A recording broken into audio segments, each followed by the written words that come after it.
Hello दोस्तों, कैसे हो आप। आशा रखती हूँ सभी स्वस्थ होंगे, मस्त होंगे।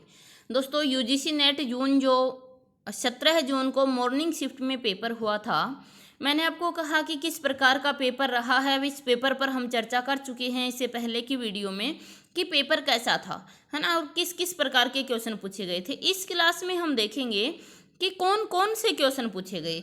इस बार व्याकरण के क्वेश्चन अभ्यर्थियों ने मुझे बताया कि बहुत अधिक पूछे गए हैं। जैसे मैं आपसे बात कहूँ, एक या दो व्याकरण के क्वेश्चन होते थे। आपको स्क्रीन पे दिखाई दे रहा होगा, व्याकरण में अघोष वर्ण पूछा गया, अघोष सघोष वर्ण से पूछे गए थे, समास से क्वेश्चन पूछे गए, उच्चारण स्थान से भी क्वेश्चन पूछे गए यहाँ पर, और विवरित वर्ण यानी वर्णमाला से भी एक क्वेश्चन, अच्छा क्वेश्चन पूछा गया। अविकारी शब्द या अव्यय शब्द भी पूछे गए। ये व्याकरण से संबंधित क्वेश्चन रहे आपके। अगर हम हिंदी की बात करें कि हिंदी साहित्य में नागरी प्रचारणी सभा के संस्थापक कौन थे, ये पूछा गया। रिचर्ड्स, कोलरिज, वर्ड्सवर्थ आदि से क्वेश्चन पूछे गए थे। कुछ अभ्यर्थियों ने क्वेश्चन लिखकर मुझे भेजे हैं, एक बार हम देख लेते हैं कि कौन कौन से क्वेश्चन उनके द्वारा भेजे गए कि ये क्वेश्चन आए थे। तो देखो, सबसे पहले कि अब की बार फिर से पुराना पैटर्न दोहराया गया है, कथन और कारण के क्वेश्चन पूछे गए हैं।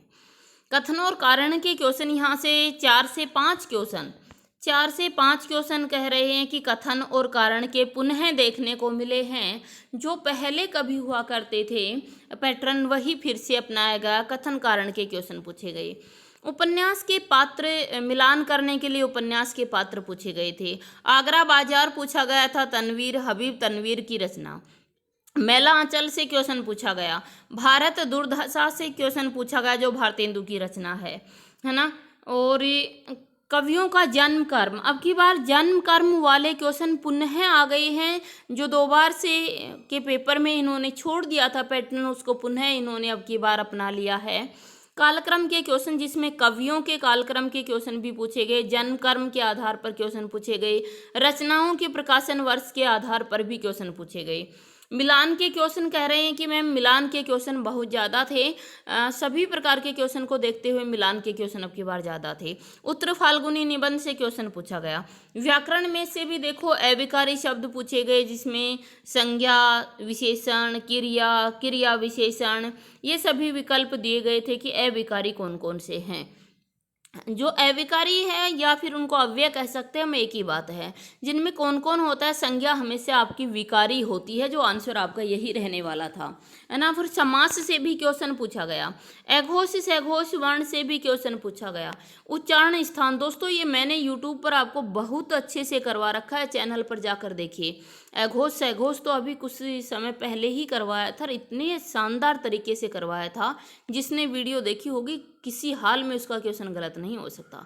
उच्चारण स्थान भी अभी करवाए थे, 7-8 दिन पहले ही उच्चारण स्थान भी चैनल पर करवाया था, और उसको भी एक बार देख लीजिएगा। आप आगे आने वाली परीक्षाओं में बराबर बने रहते हैं ये क्वेश्चन, और एक बार अगर क्लास देख ली तो जिंदगी भर इस क्वेश्चन गलत नहीं करोगे आप। ये मैं विश्वास के साथ कहती हूँ, क्योंकि पैटर्न ही ऐसा अपनाती हूँ कि एक बार अगर आपने समझ लिया ना तो नहीं भूल पाओगे। अर्ध विवरित, विवरित वर्णमाला का क्वेश्चन भी करवाया गया। अभी हमारे एक सीरीज चल रही थी हिंदी व्याकरण की, जिसमें हम वर्णमाला का टॉपिक पूरा कर चुके हैं, तो वहाँ ये सभी क्वेश्चन आपको करवाए गए थे।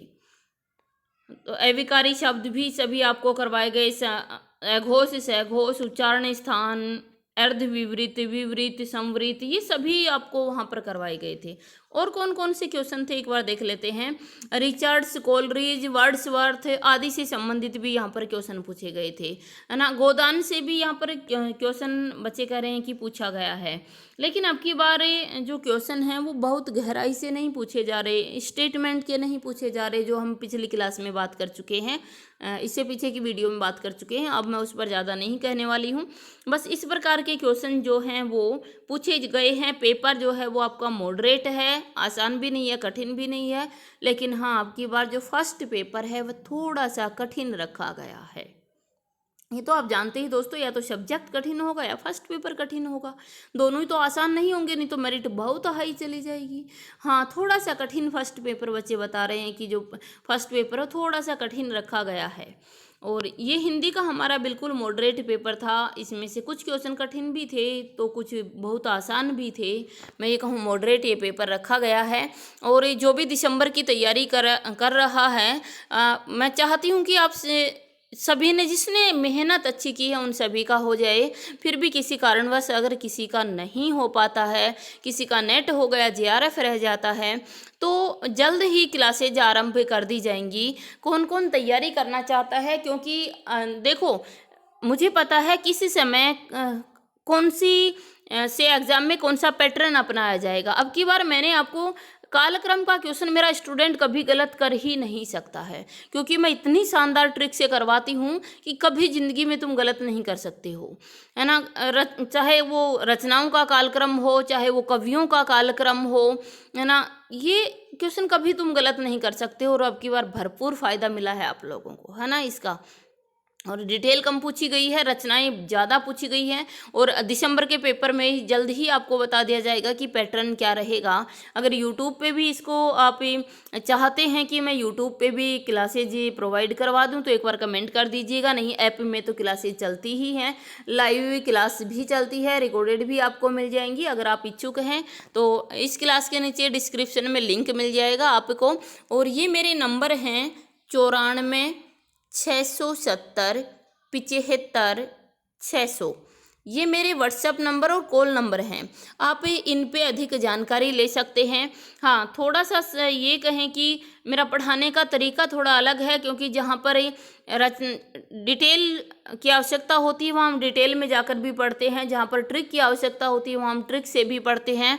तो थोड़ा सा पैटर्न अलग है, लेकिन एक बार जो पैटर्न में ढल जाता है ना, उसकी हिंदी में कमांड बन जाती है, उसकी हिंदी सब्जेक्ट पर पकड़ बन जाती है। और मैं विश्वास के साथ कहती हूँ वो कहीं भी धोखा नहीं खा सकता है, कहीं भी वो रह नहीं सकता है किसी एग्ज़ाम में। तो आप भी अगर ऐसी ही तैयारी करना चाहते हैं तो ये नंबर है मेरे, इन पे संपर्क कर लीजिएगा। आज इतना ही, बाकी इवनिंग शिफ्ट का पेपर भी आपके साथ ही,